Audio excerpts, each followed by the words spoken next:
The Skilful Huntsman. There was once a young fellow who had learnt the trade of locksmith, and told his father he would now go out into the world and seek his fortune. "Very well," said the father, "I am quite content with that," and gave him some money for his journey. So he travelled about and looked for work. After a time he resolved not to follow the trade of locksmith any more, for he no longer liked it, but he took a fancy for hunting. Then there met him in his rambles a huntsman dressed in green, who asked whence he came and whither he was going. The youth said he was a locksmith's apprentice, but that the trade no longer pleased him, and he had a liking for huntsmanship. Would he teach it to him? "Oh yes," said the huntsman, "if thou wilt go with me." Then the young fellow went with him, bound himself to him for some years, and learnt the art of hunting. After this, he wished to try his luck elsewhere, and the huntsman gave him nothing in the way of payment but an air gun, which had, however, this property, that it hit its mark without fail whenever he shot with it. Then he set out and found himself in a very large forest, which he could not get to the end of in one day.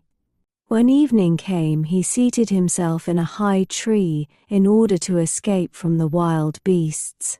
Towards midnight, it seemed to him as if a tiny little light glimmered in the distance. Then he looked down through the branches towards it, and kept well in his mind where it was. But in the first place he took off his hat and threw it down in the direction of the light, so that he might go to the hat as a mark when he had descended.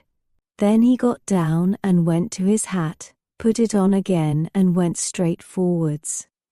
The farther he went, the larger the light grew, and when he got close to it, he saw that it was an enormous fire, and that 3 giants were sitting by it, who had an ox on the spit, and were roasting it. Presently one of them said, "I must just taste if the meat will soon be fit to eat," and pulled a piece off, and was about to put it in his mouth when the huntsman shot it out of his hand. "Well, really," said the giant, "if the wind has not blown the bit out of my hand," and helped himself to another.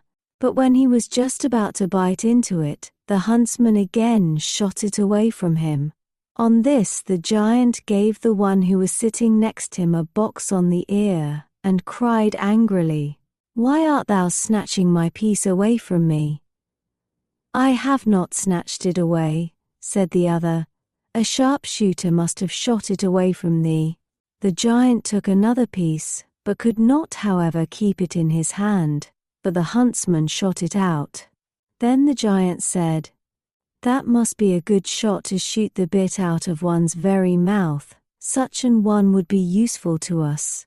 And he cried aloud, "Come here, thou sharpshooter. Seat thyself at the fire beside us and eat thy fill. We will not hurt thee. But if thou wilt not come, and we have to bring thee by force, thou art a lost man." On this the youth went up to them, and told them he was a skilled huntsman, and that whatever he aimed at with his gun, he was certain to hit. Then they said if he would go with them he should be well treated. And they told him that outside the forest there was a great lake, behind which stood a tower, and in the tower was imprisoned a lovely princess, whom they wished very much to carry off. "Yes," said he, "I will soon get her for you." Then they added, "But there is still something else. There is a tiny little dog, which begins to bark directly anyone goes near. And as soon as it barks, everyone in the royal palace wakens up, and for this reason we cannot get there. Canst thou undertake to shoot it dead?" "Yes," said he, "that will be a little bit of fun for me." After this he got into a boat and rowed over the lake, and as soon as he landed, the little dog came running out, and was about to bark, but the huntsman took his air gun and shot it dead. When the giants saw that, they rejoiced, and thought they already had the king's daughter safe, But the huntsman wished first to see how matters stood, and told them that they must stay outside until he called them. Then he went into the castle, and all was perfectly quiet within, and every one was asleep. When he opened the door of the first room, a sword was hanging on the wall which was made of pure silver, and there was a golden star on it, and the name of the king, and on a table near it lay a sealed letter which he broke open, and inside it was written that whosoever had the sword could kill everything which opposed him. So he took the sword from the wall, hung it at his side, and went onwards. Then he entered the room where the king's daughter was lying sleeping, and she was so beautiful that he stood still and, holding his breath, looked at her. He thought to himself, "How can I give an innocent maiden into the power of the wild giants, who have evil in their minds?" He looked about further, and under the bed stood a pair of slippers. On the right one was her father's name with a star, and on the left her own name with a star. She wore also a great neck kerchief of silk embroidered with gold, and on the right side was her father's name, and on the left her own, all in golden letters. Then the huntsman took a pair of scissors and cut the right corner off, and put it in his knapsack, and then he also took the right slipper with the king's name, and thrust that in. Now the maiden still lay sleeping, and she was quite sewn into her nightdress, and he cut a morsel from this also, and thrust it in with the rest, but he did all without touching her. Then he went forth and left her lying asleep undisturbed, and when he came to the gate again, the giants were still standing outside waiting for him, and expecting that he was bringing the princess. But he cried to them that they were to come in, for the maiden was already in their power, that he could not open the gate to them, but there was a hole through which they must creep.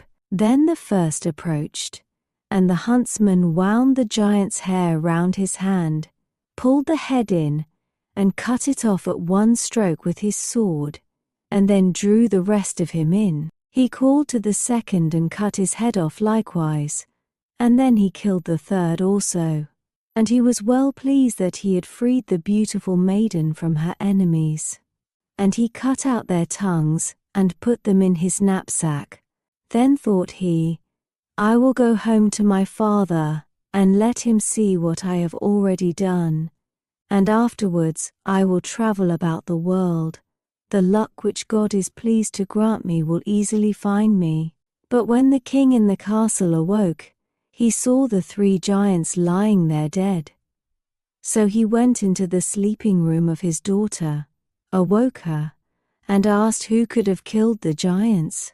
Then said she, "Dear father, I know not, I have been asleep." But when she arose and would have put on her slippers, the right one was gone. And when she looked at her neck kerchief, it was cut, and the right corner was missing. And when she looked at her nightdress, a piece was cut out of it. The king summoned his whole court together, soldiers and everyone else who was there, and asked who had set his daughter at liberty and killed the giants. Now it happened that he had a captain, who was one aide, and a hideous man, and he said that he had done it. Then the old king said that as he had accomplished this, he should marry his daughter. But the maiden said, "Rather than marry him, dear father, I will go away into the world as far as my legs can carry me." But the king said that if she would not marry him, she should take off her royal garments and wear peasant's clothing, and go forth, and that she should go to a potter, and begin a trade in earthen vessels.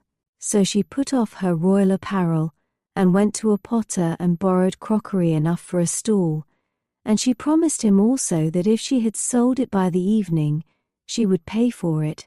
Then the king said she was to seat herself in a corner with it and sell it, and he arranged with some peasants to drive over it with their carts. so that everything should be broken into 1,000 pieces. When therefore the king's daughter had placed her stall in the street, by came the carts, and broke all she had into tiny fragments.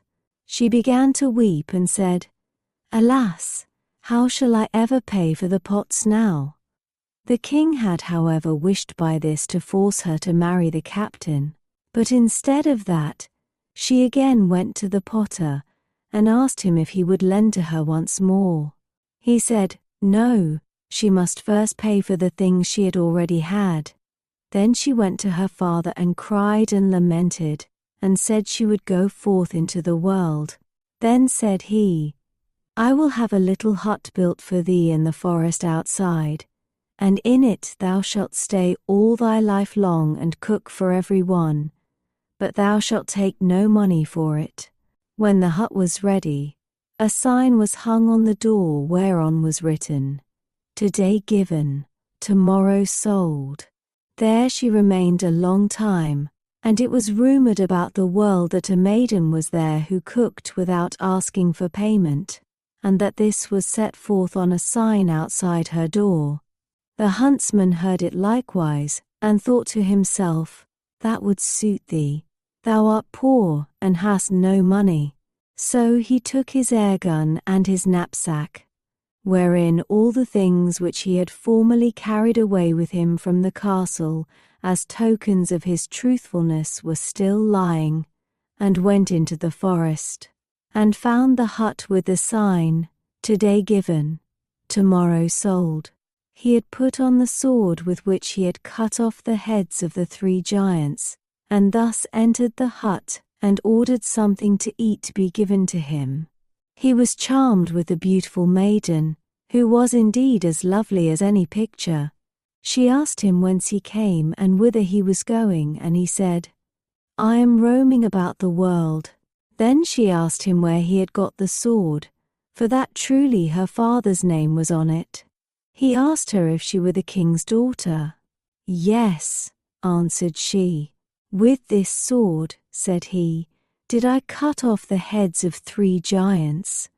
And he took their tongues out of his knapsack in proof. Then he also showed her the slipper, and the corner of the neck kerchief, and the bit of the nightdress. Hereupon she was overjoyed, and said that he was the one who had delivered her.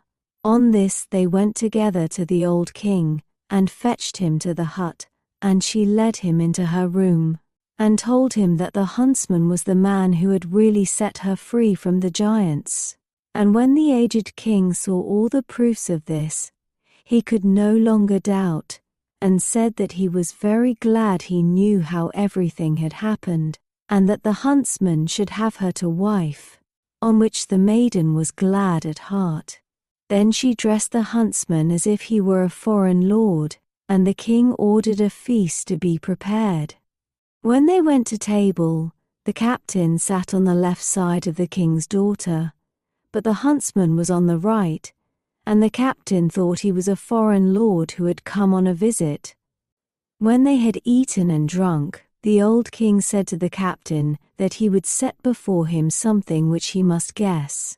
Supposing anyone said that he had killed the 3 giants, and he were asked where the giants' tongues were, and he were forced to go and look, and there were none in their heads. "How could that happen?" the captain said. "Then they cannot have had any." "Not so," said the king. "Every animal has a tongue." And then he likewise asked what anyone would deserve who made such an answer. The captain replied, "He ought to be torn in pieces." Then the king said he had pronounced his own sentence, and the captain was put in prison and then torn in 4 pieces. But the king's daughter was married to the huntsman. After this he brought his father and mother, and they lived with their son in happiness. And after the death of the old king he received the kingdom. Please like and subscribe for more bedtime tales.